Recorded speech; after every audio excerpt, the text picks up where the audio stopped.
কুকুরটা আমার বাড়ির পোষা না, কিন্তু এই সময় এরা বাচ্চা দিয়ে থাকে। আর আমরা যদি প্রত্যেকেই ওদেরকে 2টি করে খাবার দিই তাহলে বাচ্চাগুলো খুব তাড়াতাড়ি বড় হয়ে যাবে।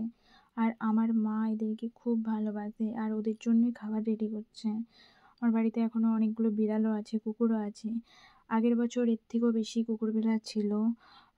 অসুস্থ হয়ে যাওয়ার কারণে কিছু কেমন মারাও গেছে।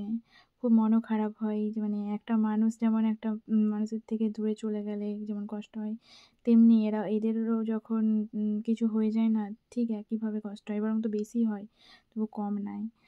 আর এদেরকে আমার মা এত যত্ন করে আমাদের থেকে বেশি যত্ন এদের। এদেরকে খাওয়াবে, তারপরে সে নিজে খেতে বসবে।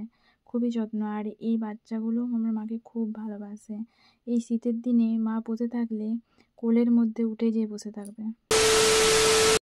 শুভ সকাল বন্ধুরা, চলে এলাম আজকে একটা ব্লগ ভিডিও নিয়ে। অনেকদিন তোমাদের সাথে ব্লগ শেয়ার করা হয়নি, তাই ভাবলাম আজকে তোমাদের সাথে একটা ব্লগ শেয়ার করি। খুব ঠান্ডা পড়েছে, উঠতে মন করছে না। আর এই দেখো আমার মা আর বাবা চা খাচ্ছে। বাবা মাকে চা করে দিয়েছে, দিয়ে চা খাচ্ছে দুজনে মিলে। আর এখানে বিড়ালরা সব রোদ নিচ্ছে।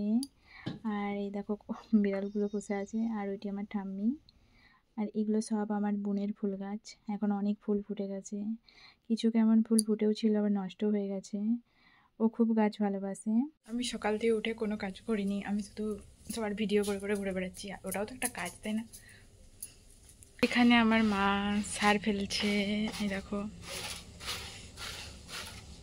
বলেছিলাম সার ফেলে দেবো, মা বলছে এটা অনেক অপরিষ্কার করে রেখেছে, তুই পারবি না, তার জন্য মাই ফেলছে। আর এই দেখো, এটা আমার মেহেন্দি গাছটা দেখতে পাচ্ছ। এদিকে অনেক বাঁশ গাছ রয়েছে। আমাদের 2টো গরু আছে, তো এটা হচ্ছে আমাদের বড় গরুটার বাচ্চা। গরুটা খুব অসুস্থ রয়েছে, ডাক্তার দেখানো চলছে। তো এখন অনেকটাই সুস্থ হয়েছে, দেখতে পেয়েছো চোখটাতে কীরকম অবস্থা হয়েছে পুরো, দেখতে কি খারাপ লাগছে। তার উপরে এই ঠান্ডা, কি কষ্ট পাচ্ছে গরুটা। ডাক্তার দেখানো ইঞ্জেকশন চলছে, ওটা ওর মা রয়েছে ওখানটাতে। দেখো চোখটা তাকাতে পারছে না। মুড়ির চালগুলো রোদে দেবে, মা কালকে ধুয়ে রেখেছিল, চালগুলো একদম ডেলা পাকিয়ে গেছে। আর মা সারারে ফেলে পর জল নিতে এসছে, এখান থেকে আমাদের খাবার জল নেয়। কাকিমার মায়ের জল ভরছে। বাড়িতে মিনিটা আছে, এখানেই লাইনটা করা আছে, তো পুকুরে জলটা পড়ে। আর এই যে জল ভরে ভরে এখানে রাখছে। চালগুলো এখানে বাবা শুকাত দিয়েছে। আর আমাদের বিড়াল বাচ্চাটা দেখো এখানে রোদ নিচ্ছে। ও কিন্তু চাল আরে মুখ দেবে না, ও কিন্তু চুপচাপ বসে থাকবে। বাচ্চা তো দেখো কত ছোট্ট বাচ্চাটা, খুব নরম, কি ঘাটতে ভালো লাগে। অনেকদিন আমাদের ধান ঝাড়া হয়েছিল, আর কিছু কেমন ধান ছিল, তো সেগুলো মা বাবা কুড়াচ্ছে। আমাকে বলেছিল, আমি করিনি। আর এখানে দাঁড়িয়ে দাঁড়িয়ে আমি রোদ নিচ্ছি, এবং আমি একজনের জন্য অপেক্ষা করছি। দেখতে পাবে যে আমি কার জন্য অপেক্ষা করছি, অনেকক্ষণ ধরেই করছি।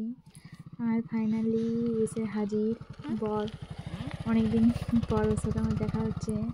আমি যেহেতু বাবার বাড়িতে আছি, এই 2025-এর এই প্রথম দেখা হচ্ছে।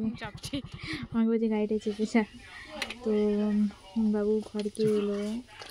আর আস্তে আস্তে আমার বোনের সাথে দেখা। আমার বোন ফোন ঘাটছে,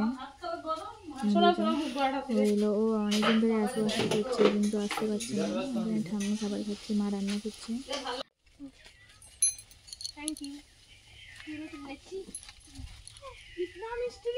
এখানে ওর জিজু মিষ্টি এনেছে, ও বলছে এত মিষ্টি এনেছে। এইরকম মানুষ হয়। হ্যাঁ, কত কি মিষ্টি এনেছে।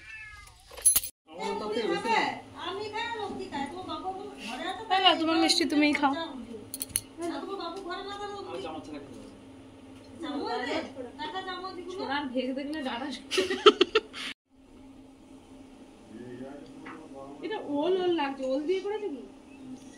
ও একটা ছানার মিষ্টি এনেছে আর বলছে ওল দিয়ে করেছো নাকি।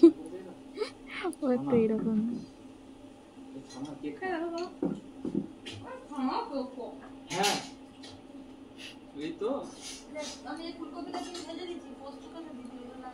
আমার এই স্নান হলো, চুলে স্নান করেছি, আর রোদটাও নেই আজকে, এখন আর চুলটা শুকোবে না মনে হচ্ছে।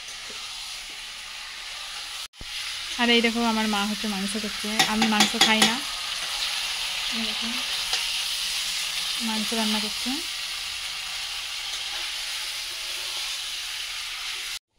আমার বোনও স্নান করে নিয়েছে, দিয়ে পরে আমাদের গরু দুটো মাঠে দেওয়া ছিল, বাবা আর বোনেতে গরুগুলো যে নিয়ে গেল।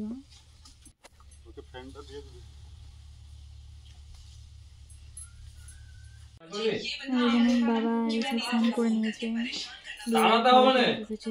আমাদের বাড়িতে দেখেছো তো তুমি, বিড়াল আছে তো আমি বিড়ালগুলিকে আটকে বসেছি, কারণ সব বিড়ালগুলি চলে যাবে, অনেকগুলি আছে তো বাড়ি গেছি। এই যে মা দেখো আমাদের কুকুরটাকে খেতে দিয়ে যাচ্ছে, এই কুকুরটাকে বেঁধে রাখতে হয়েছে, খুব বদমাশ আছে। পাশাপাশি ছাগল টাগল থাকলে না ও মারবে না, কিন্তু ওই তো মানে ভিক করতে করতে কামড়ে দেবে আর দেবে, তার জন্য বেঁধে রাখা হয়েছে। এবারে ওর জন্য খাবার দিতে যাচ্ছে। ও তো বাচ্চা দিয়েছে, তার জন্য আমাদের বাড়িতেই থাকে, যেহেতু আমরা খাবার দিই বলে ও আসে। আর এই সময় প্রত্যেককে বলবো যে এদেরকে একটু খাবার দেবে, তাহলে বাচ্চাগুলো অনেক তাড়াতাড়ি বড় হবে, বাচ্চাগুলো তো খেতে পাবে। তো চলো আজকের ব্লগটা এখানেই শেষ করছি, আবার দেখা হবে অন্য ভিডিওতে।